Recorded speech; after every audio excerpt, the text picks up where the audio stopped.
जी दोस्तों, अस्सलाम वालेकुम रहमतुल्लाहि व बरकातुहू। उम्मीद है आप खैरियत से होंगे। दुआ है कि अल्लाह पाक आपको अपने हिफ्ज़-ओ-मान में रखे। अच्छा दोस्तों, मैंने आज से तकरीबन 2 वीक पहले एक वीडियो अपलोड की थी सेल परचेज़ के हवाले से कि सेल परचेज़ करते वक्त आपको किन चीज़ों का ख्याल रखना है जहाँ से आप धोखे और फ्रॉड से बच सकें। इसी तरह आज की एक ये वीडियो है, ये भी सेल परचेज़ के हवाले से है, लेकिन ये फ़ाइलों की सेल परचेज़ के हवाले से है। मुझे उम्मीद है कि आप इससे बहुत ज़्यादा फ़ायदा लेंगे और इसको आप ज़रूर एंड तक ज़रूर देखिएगा और ज़रूर सुनिएगा। तकरीबन 2 दिन पहले मेरे पास एक मेरा दोस्त आया। उसने अपने ब्रदर इन लॉ से एक निजी सोसाइटी की फ़ाइलें परचेज़ की। तो फ़ाइलें परचेज़ करने के बाद वो सोसाइटी के अंदर गया उस फ़ाइलों को सबमिट करवाने के लिए, अपने नाम पे जमा करवाने के लिए। जो ही वो सोसाइटी में पहुंचा, वहाँ पे जाके जब उन्होंने काउंटर पे फ़ाइलें दी तो काउंटर से उसको इन्फॉर्मेशन मिलती है कि जनाब, ये जो फ़ाइलें अली साहब आप जमा करवाने के लिए आए हैं, ये ऑलरेडी फ़ाइलें हमारे पास सबमिट हो चुकी हैं और इनकी 3-3 किस्तें जा चुकी हैं। वो जो दो बंदा था, जो अली, जिसने वो फ़ाइलें परचेज़ की थी, उसने फ़ौरी तौर पर अपने ब्रदर इन लॉ से रब्ता किया कि ये फ़ाइलें जो आपने मुझे सेल की हैं, ये तो ऑलरेडी यहाँ पे जमा हो चुकी हैं, इसकी तो किस्तें भी जा चुकी हैं अभी तक 3-3, तो आपने मुझे ओपन फ़ाइलें दी हैं, तो ये क्या चक्कर है? तो उसके जो ब्रदर इन लॉ थे, उसने आगे जिस बंदे से उससे रब्ता किया, तो फिर उसने आगे यानी कि वो 3-4 जगह से होके फाइलें वो एक लास्ट कस्टमर तक पहुंची थी। तो जब वहाँ सोसाइटी से पता किया गया कि ये सारा चक्कर क्या है, जो लड़का परचेज़र था, जो लास्ट परचेज़र था, उसने सोसाइटी को कहा कि सर मेरे पास ये ओरिजिनल फाइलें हैं, मुझे ये बताएं कि कौन बंदा इसको किस्तें जमा करवा रहा है और किसके नाम पे है। उन्होंने कहा जनाब, ये हमारे पास फाइलें 3 माह पहले जमा हुई थी। जो अबू बकर नाम का एक आदमी था जो कि सियालकोट का रहायशी था, उसकी ये फाइलें थी, ये फाइलें उसकी गुम हो चुकी थी। तो उस बंदे ने हमें पुलिस रिपोर्ट ला के जमा करवाई और उर्दू और इंग्लिश अखबार के जो है वो ऐड भी दिए कि मेरी ये फाइलें गुम हो चुकी हैं। तो हमने उसको डुप्लीकेट फाइलें जो जारी कर दी थी। अब हमारे पास जो डुप्लीकेट फाइलें हमने अपने क्लाइंट को जारी की थी वो सबमिट हो चुकी हैं और उसकी वो किस्तें जमा करवा रहा है। जब उस बंदे से, सियालकोट वाले बंदे से रब्ता किया गया कि जनाब आपने ये फाइलें कहाँ से ली थी, तो उसने कहा जी मैंने तो, मेरे एक दोस्त हैं वो सऊदीया में रहते हैं, मैंने उनसे फाइलें परचेज़ की हैं। तो जब सऊदीया वाले बंदे के साथ रब्ता करने की कोशिश की तो उसका नंबर स्टिल बंद जा रहा था।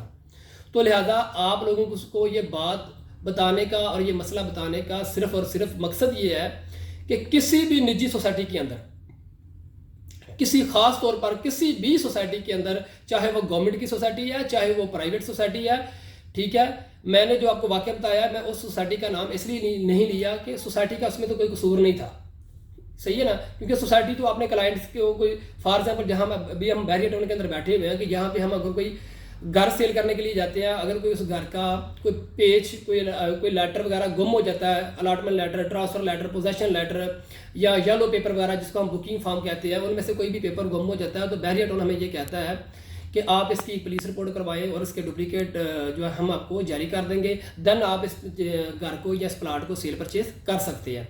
तो ये एक आम रूटीन है, इसकी जो एक्सरसाइज वो इसी तरह बनती है।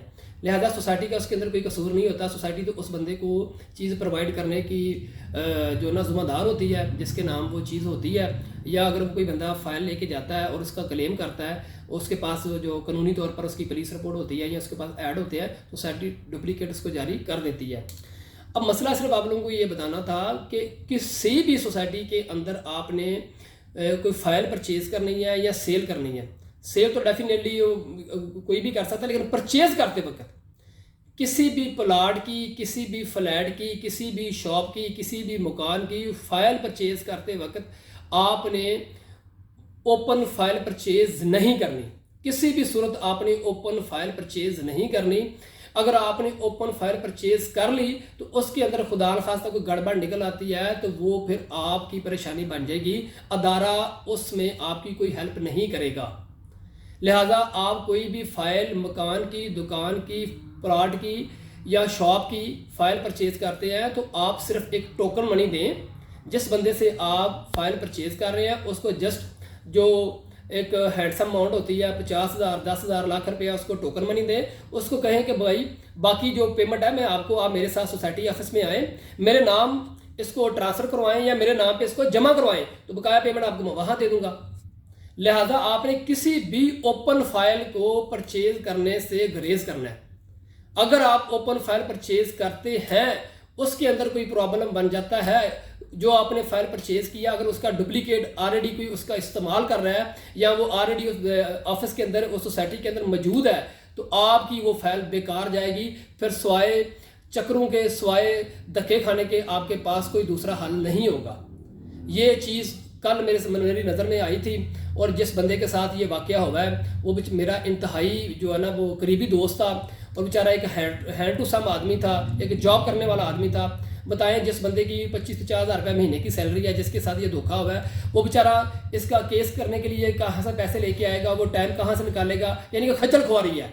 लिहाजा कोशिश करें और इस बात को अपने नोटिस में, बल्कि हर उस दोस्त के नोटिस में लेके आए जो आपका करीबी दोस्त है, भाई या कज़न है, ताकि कोई इस चक्कर में ना आ सके जो इस फ्रॉड से बच सके। कोई भी आपने ओपन फाइल परचेज नहीं करनी। अगर परचेज करनी है तो उसका तरीकेकार है कि आपने टोकन देना है। टोकन देने के बाद फौरी तौर पर सोसाइटी के अंदर जाके उसकी स्टेटमेंट निकलवानी है। स्टेटमेंट निकलवा के ठीक है तो आपने नाम पे उसको सबमिट करवाना है, देन आप सेफ है। इसके अलावा आप सेफ नहीं है। उम्मीद है कि आपको ये बात बहुत पसंद आएगी और आप इस पर अमल करते हुए बहुत आने वाले किसी भी नुकसान से, आने वाले किसी भी परेशानी से बच सकेंगे।